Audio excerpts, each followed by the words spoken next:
Major funding for KPBS Evening Edition has been made possible in part by Bill Howe Family of Companies, providing San Diego with plumbing, heating, and air restoration, flood and remodeling services for over 40 years.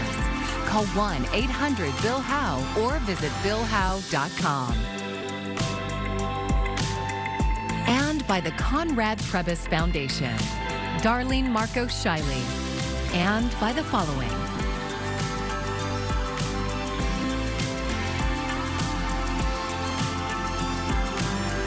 And by viewers like you.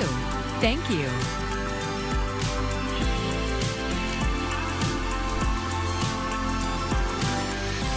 Attempts to bring civility to public meetings in San Diego will be fought out in court.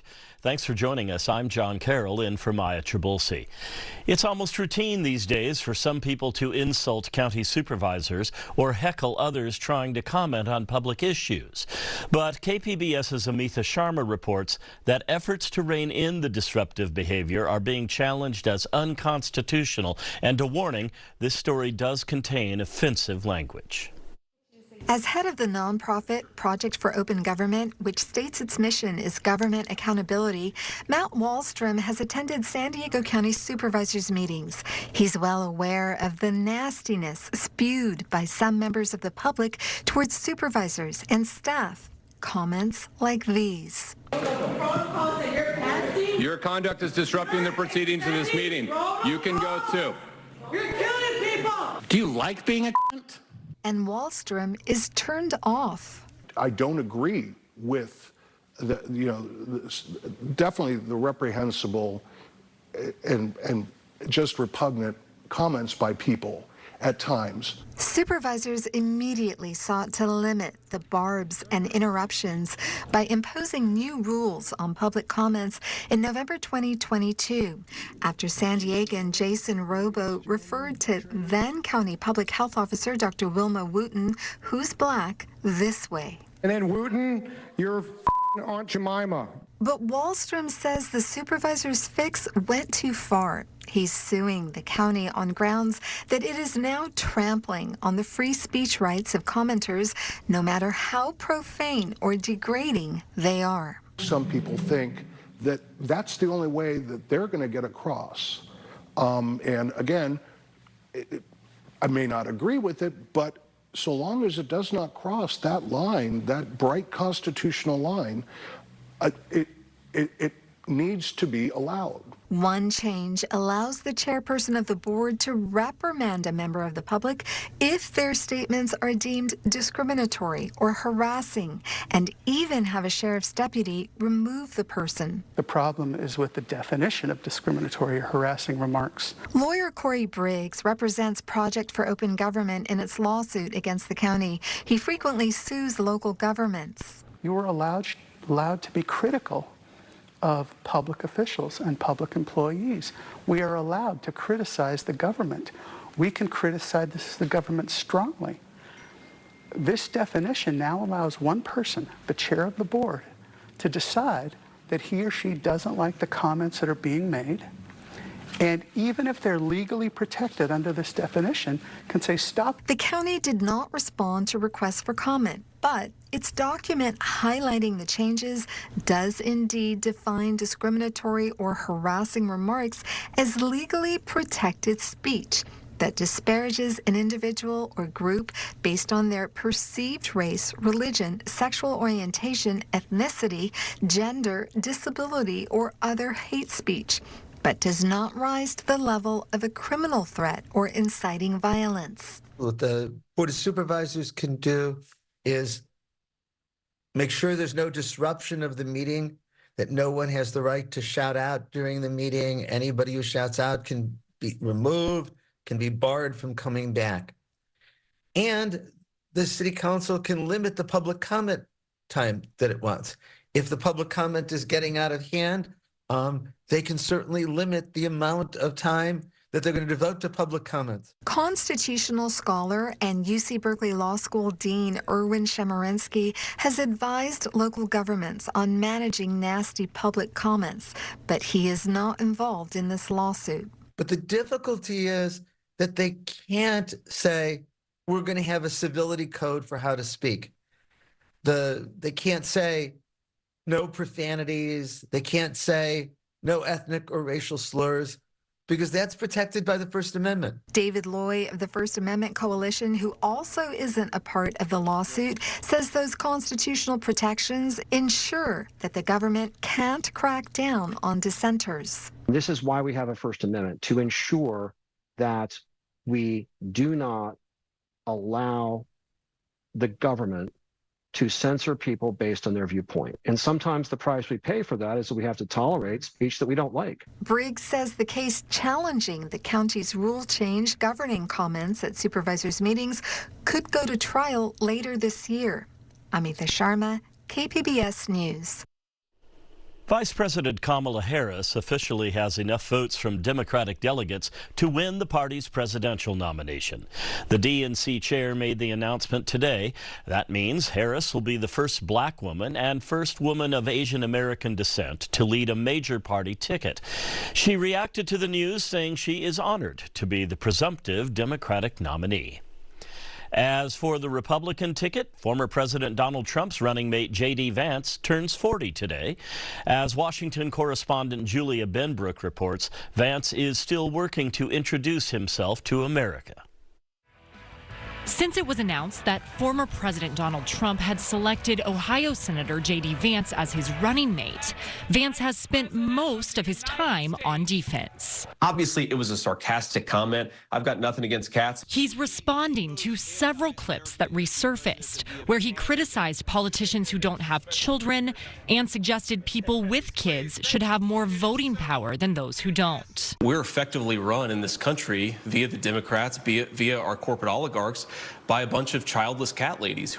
Privately, Trump's campaign acknowledges this isn't the entrance it envisioned for Vance when the former president tapped the freshman senator as an heir to his political movement. You can have a vice president who's outstanding in every way, and I think J.D. is. I think that all of them would have been, but you're not voting that way. You're voting for the president. Vance is the first newly announced VP nominee in decades to have a negative net favorability coming out of a party convention, and that rating has continued to drop.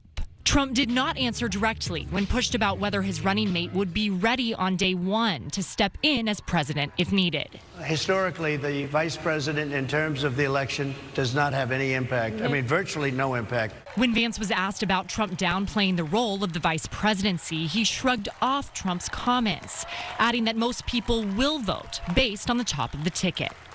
Reporting in Washington, I'm Julia Benbrook. Well, we're dealing with some hot weather in the interior this weekend, but tonight, not a bad Friday night to Saturday morning, early Saturday morning before sunrise. We should bottom out around 63 in Escondido, 68 in San Diego, and the hot spot, Borrego Springs, about 83. There will be some low clouds out there, but we get back into the heat here this weekend. Excessive heat watches in effect up near Temecula and north, and excessive heat warnings. These are in effect through the weekend and into early parts of next week. We'll tell you how high we go in just a bit.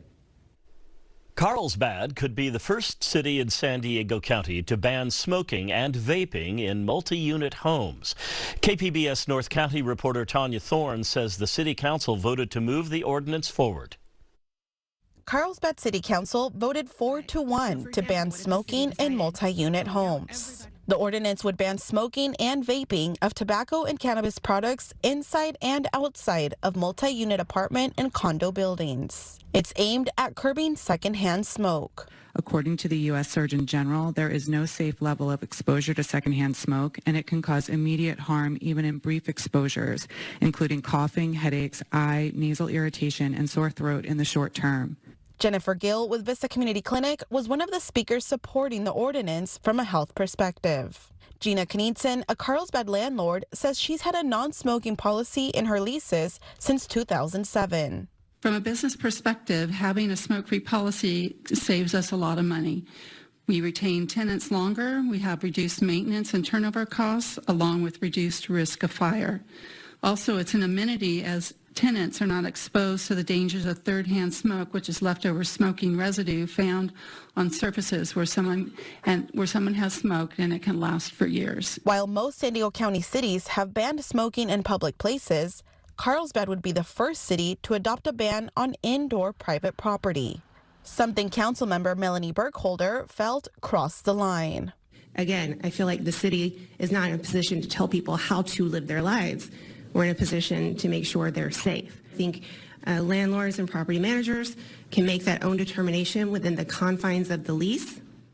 And I don't think the city should be involved, so I can't support it. Thanks. Mayor Keith Blackburn said the decision came down to the best interest of the majority of the public. How can I tell somebody what they can and can't do in the confines of their own place where they live? But then at the same time, we have to watch out for the best interest of the majority of the public. And that's why we have so many rules that dictate whether we can smoke in restaurants and all the other things that rules and laws are dictating to make sure that we have a good quality of life for everybody. Enforcement would fall on landlords and property managers. The ordinance will return to council for a final approval later this year. If approved, the ban will take effect January 1st. Tanya Thorne, KPBS News. The International Boundary and Water Commission received a notice of violation after the county got more than 150 complaints in 3 days about the sewage smell in the South Bay. The County Air Pollution Control District says the Hollister wastewater pump station stopped working on July 16th, and that led to the discharge of about 300,000 gallons of untreated wastewater. The IBWC says it's reviewing the notice, and it is committed to making sure the pump station is in compliance with federal, state, and local laws. The Air Force says cracked gears led to the fatal crash of an Osprey off the coast of Japan in November. That's according to an investigation released this week. KPBS military reporter Andrew Dyer says it also blames the pilots. A series of warnings alerted the Air Force pilots that something was wrong as the MV-22 Osprey flew south off the Japanese coast late last year. The alerts told the pilots that metal shavings were detected in its left engine. Air Force procedures say at the third such alert, the pilots should have started looking for somewhere to land. It wasn't until the sixth alert they diverted to land. On approach, half a mile from a Japanese airfield, air traffic controllers asked them to divert so other aircraft could take off. While turning over the ocean, one of the engine gears broke apart, seized, and its propeller stopped turning. By this point, the Air Force investigation says there was nothing the pilots could do. The Osprey spun out of control and plummeted into the ocean, killing all 8 airmen aboard. The Osprey fleet was grounded shortly after the incident and 3 months later resumed limited service with modified procedures. A Naval Air Force's spokesperson in San Diego tells KPBS the service is in the midst of a phased approach to bring the Ospreys back to full flight operations. An attorney representing the crew's families criticized the Air Force for blaming the pilots, if only in part, saying that the only thing that caused the Osprey to crash was its faulty gear. Andrew Dyer, KPBS News. I'm Jeff Bennett. Tonight on the News Hour, disappointing jobs numbers raise fears that interest rates have remained too high for too long. That's at 7 after Evening Edition on KPBS. Hepatitis C infections have started to slowly decline in San Diego County, but health experts say thousands of people are still going undetected. KPBS health reporter Heidi DeMarco says researchers are examining how drugs like fentanyl are contributing to the spread. 3 years ago, Anthony Cooper was living in a tent when he overdosed on fentanyl. It was the first time he smoked it. This is something new to me. I asked questions about it and I was told that it was something else. Cooper's 53 and has HIV. When he overdosed, he was surprised to find out he was positive for hepatitis C, a viral infection that, if left untreated, can cause cirrhosis or liver cancer. I kind of freaked out because I was like, I didn't understand. I still don't understand fully about Hep C. But I'm trying to learn. Cooper is one of almost 400 participants in a study conducted by UC San Diego and El Colegio de la Frontera Norte in Mexico. The research, published this week, found people in San Diego and Tijuana who smoke and inject fentanyl are at increased risk of contracting hepatitis C. The research suggests because the high from fentanyl is so short-lived, It may lead to more frequent dosing and sharing of syringes and smoking materials, increasing the risk of transmission. Stephanie Strathdy has been working in the border region since 2004. She says raising awareness and education are crucial to the elimination of hepatitis C. We need mobile programs that go to where the people live, and whether that's in a canyon or a park or what have you. And we need those mobile testing programs to be there and link those people to care right away. She says hepatitis C can be cured with just a 4-week course of medication. Harm reduction is also important. To test their drugs to see what's in it so that they don't unmistakably, use fentanyl like Anthony did. Cooper agrees. But you give some people the message, it'll get across. But you have to go and deal with the people, because you just can't think that you can sit it out on TV and say they heard it on TV. No, because where we got TV at? We live outside in the tent. Heidi DeMarco, KPBS News. U.S. job growth fell well below expectations in July, and the unemployment rate ticked higher, fueling fears of a broader economic slowdown. Laura Aguirre brings us the latest. The economy is moving closer to the point at which it will be appropriate to reduce our policy rate. That was Fed Chair Jerome Powell on Wednesday, before the disappointing July jobs report dropped. The U.S. economy added 114,000 jobs last month, a big dip from June's 179,000 and far short of the Dow Jones estimate. But over at the Labor Department, one bad month, not a red flag. We look at not just 1 month's data, but we look at trends, and the 3-month trend in job creations is still 170,000. Both Secretary Sue and Chairman Powell point to a broader set of indicators that improve the Fed's economic calculus on possible rate cuts. The GDP remains high, consumer spending remains really strong, layoffs remain relatively low, and the labor force participation rate remains strong too.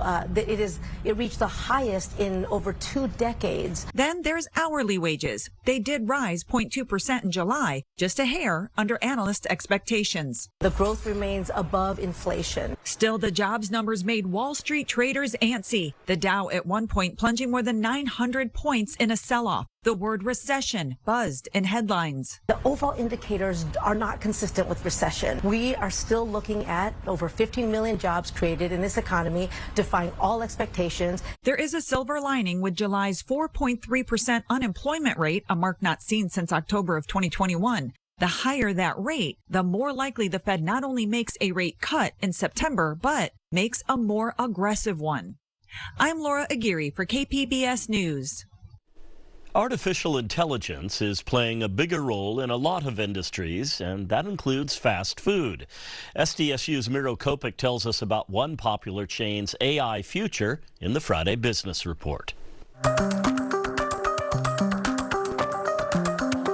Taco Bell was born in Southern California, so it's very strong here in San Diego, Orange County, and parts of LA. What they've done is they've kind of tested AI in about 100 stores throughout the country, 30 in California. And what they've determined is that they're going to actually roll out AI in the drive-thru to all their 7,700 locations before the end of the year. What Taco Bell is saying is that they believe, and from their tests, that not only does it improve order accuracy, it decreases the wait times, and it allows employees to focus on other tasks. And so companies like Wendy's, White Castle, Carl's Jr., and Hardee's all have started AI tests. So it'll be interesting when all our Taco Bell drive-thru experiences by the end of the year will be with AI. And I think it's a little bit of a marketing coup for Taco Bell, and we'll see if they're able to continue the quality of execution. It's been one of the hottest summers on record for most of the U.S. High temperatures are sending electricity bills soaring and could soon drive the price of groceries up too. Ivan Rodriguez explains.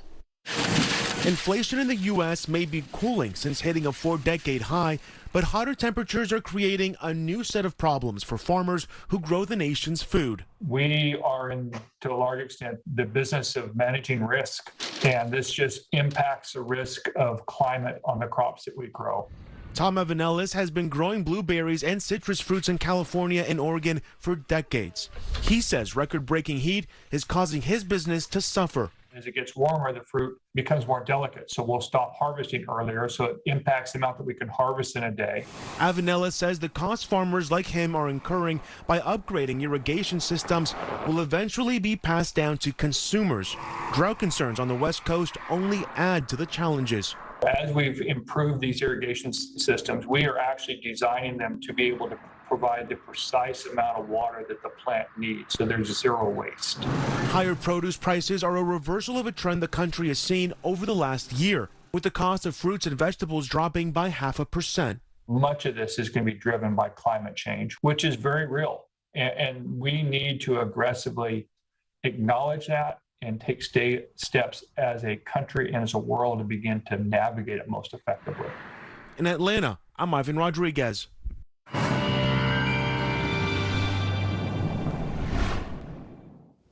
Well, we have some heat building back into the interior, and if you're looking for relief, head to the coast. San Diego, pretty well positioned for weather like this. So hot weather will return across the interior. We are trending back up Saturday and Sunday. We've had some isolated showers and storms at times in the interior. In general, the chance for isolated mountain thunderstorms is dropping back very low, almost to nil again this weekend. And there will be a little bit of a breeze, and whenever the wind picks up, there is inherently some fire danger, especially into California this time of the year. Low clouds near the coast, 68 degrees your low. And looking ahead to Saturday, back up to 101 in Ramona, 114 in Borrego Springs, even up into the mountains, 81 there, Mount Laguna. You'll notice that we don't really have much of a chance of thunderstorms in here, unlike Friday and Thursday when we had a couple of recent days with some isolated storms around. We really expect to be dry Saturday. And then looking ahead to Sunday, the heat is on across the interior. Storms pretty well squashed off to the east here into areas like Arizona's high ground. So it's just going to be a hot, dry time for us. And again, not as bad near the coast, pretty comfortable along the beaches if your toes are in the sand, but we're looking at excessive heat watches from Temecula north to Riverside, parts of the LA metro, and also to the east, inland San Diego County in the deserts. Excessive heat warnings are back with us once again. So if you're looking for comfort, head west. We're looking at temperatures consistently in the low 80s. You'll notice a little touch of humidity Monday and Tuesday, but as we head into the inland, here's where we find some heat. 98 degrees on Tuesday. That appears to be the pinnacle of this. And then we're going to cool back down a little bit for Wednesday, but again, a real hot stretch coming up for the inland areas. Mountains here, we're looking okay, a little breezy. Really, the breeze is perhaps the greatest concern because that does introduce some element of fire danger out there. Temperatures back off around Wednesday. That'll be a nice, pleasant time. Here we get into the heat. Into the deserts we go. 114 Saturday, 113 on Sunday, and we stay very hot Monday and Tuesday. Some of those excessive heat warnings will run through Monday and Tuesday before some improvements roll in on Wednesday. Have a great, safe weekend. I'm AccuWeather meteorologist Jeff Cornish for KPBS News. Earlier this week, the Worldbeat Cultural Center obtained a long-sought extended year lease to guarantee a space for black culture in Balboa Park. KPBS Arts and Culture reporter Beth Accomando spoke with the founder about what this means. Greetings, I'm Makeda Dredd Cheatham, and I'm the founder and executive director of the Worldbeat Cultural Center here in Balboa Park. Welcome. The iconic Worldbeat Cultural Center, with all its amazing murals, used to be just a dilapidated old water tower. When I used to ditch school, I would come over here to the water tower and hang out. I never thought that I would have a cultural center out of this water tower. But that's the building she got 30 years ago as a space for African American representation in the park. Over the past 3 decades, the Worldbeat Cultural Center has pursued a mission to unite the world through music, art, and culture. And now its future is better secured. Oh my God, we just received our 25-year lease. So we've been working on that for a long time. And we deserve to have a center in the park. We are the mothership for the black community. She's also been working on a plan for a cultural plaza between Worldbeat Center and Centro Cultural de la Raza.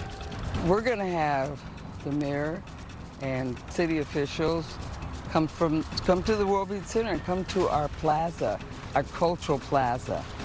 I want a cultural plaza, and I can't believe it. That's why you have to have Kuchi Chagalia, self-determination. It's all happening. It may take a while, but just keep going, kids. Go to your dreams. Make your dreams happening. The Worldbeat Center is a dream for all of us, and it's happening. And Worldbeat Center will be celebrating that with a big lease signing party on Tuesday with the mayor and city officials in attendance. Beth Accomando, KPBS News. A resident at the El Cajon Senior Tower celebrated a birthday today. Nothing too unusual about that. What is unusual about this anniversary of Ann Strutz's birth is that it is the 107th time she's celebrated it. On the occasion of her 107th birthday, Ann was treated to a special visit from Meals on Wheels. The agency says she's their oldest client, and today volunteer Tim Ray brought much more than a meal. Ann also received gifts, including a beautiful quilt. After remarking about how beautiful it was and how much time and effort must have gone into making it, we asked Ann her thoughts on living for a century plus 7. Well, sometimes I feel I'm shocked. I can't believe it has happened to me. It doesn't happen to many people. And I'm thankful to God because He's the one who's preserved my life. Ann went on to stress the importance of eating what she calls the right foods, which she says is exactly what Meals on Wheels provides. Sunday is her actual birthday. So from all of us here at KPBS, a most happy birthday, Ann, and best wishes for many more. You can find tonight's stories on our website, kpbs.org. Thank you for joining us. I'm John Carroll. Have a great evening and a wonderful weekend. Major funding for KPBS Evening Edition has been made possible in part by Bill Howe Family of Companies, providing San Diego with plumbing, heating, and air restoration, flood and remodeling services for over 40 years. Call 1-800-BILL-HOWE or visit billhowe.com. And by the Conrad Prebys Foundation, Darlene Marcos Shiley, and by the following.